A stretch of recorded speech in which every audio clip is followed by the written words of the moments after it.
নীল নদের পানি যেরকম নীল না, জামাতের ইসলামও সেরকম ইসলাম না। এবং এই বক্তব্যটাও আমার না, এই বক্তব্যটা দিয়েছেন মৌলানা আব্দুল হামিদ খান ভাসানী। এবং ভাসানীর এই বক্তব্যটা বলার কারণ হচ্ছে উনি একজন বিশিষ্ট মৌলানা। আমি যদি এই কথা বলতে চাইতাম তাহলে আপনি এতক্ষণে আমাকে ইসলাম অবমাননার একটা কেস দিয়ে দিতেন। এবং এই কাজটাই করতেছে বাংলাদেশে এই মুহূর্তে জামাতে ইসলামী। তারা যে কাজটা করতেছে সেটা হচ্ছে যাকে তাকে যে কোনো সময় ধর্ম অবমাননার একটা মিথ্যা ব্লেম দেওয়া এবং তারপরে তাকে জেলে ভরা, তার সাথে হয়রানি করা, তাকে গান বাজনা সে যেন না করে সেটা থেকে বিরত রাখা। তো এইগুলো আসলে কারণ কি? এর কারণ হচ্ছে জামাতের মূল সমস্যা, তাদের যে সাংবিধানিক সমস্যা সেটা হচ্ছে যে তারা বাংলাদেশকে একটা গণমানুষের দেশ মনে করে না। তারা মনে করে বাংলাদেশ হচ্ছে তাদের ইসলাম মতো, মানে তারা যে ধরনের ইসলাম ফলো করবে সেই ইসলাম মতন বাংলাদেশ একটা ইসলামিক কান্ট্রি। এবং দেখবেন যে তারা যে ধরনের কথাবার্তা বলতেছে এর বাইরে আপনি কিছু বললেই আপনাকে নাস্তিক, মুরতাদ ইত্যাদি ইত্যাদি তারা বলে দিবে। আর সেখানে কে সহায়তা করতেছে এই মুহূর্তে সহায়তা করতেছে হচ্ছে মোহাম্মদ ইউনূস এবং ওনার ক্যাবিনেট।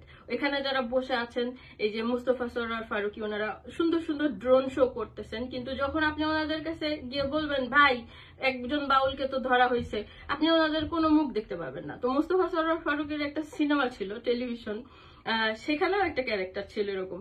আমার মনে আছে মুস্তফা সরোয়ার ফারুকের আরো একটা কাজ ছিল অনেকদিন আগে, সেটার নাম হচ্ছে মেড ইন বাংলাদেশ। ওইখানে জাহির হাসান, ডিসি, এসপি, যত গণ্যমান্য ব্যক্তি আছে সবাইকে ধরে একটা মানে চেম্বারের মধ্যে আটকায় রাখছে এবং তাদের সবাইকে ভয় দেখাইছে যে তোমরা যদি টেলিভিশন করো আমি কিন্তু এই ঘর সহ উড়াই দিব।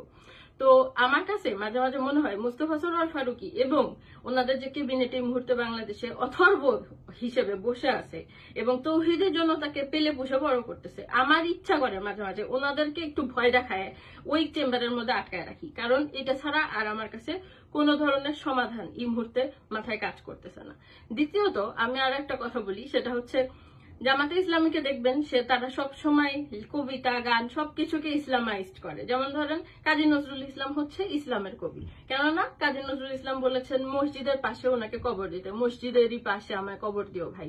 কিন্তু এই সাথে কাজী নজরুল ইসলাম বিদ্রোহী কবিতাতে কত অসংখ্যবার ধর্ম অবমাননা করেছেন তার কোনো সীমা নাই, কেননা উনি ওখানে বলেছেন উনি খোদার আরো আসন ছেদিয়া উঠতেছেন।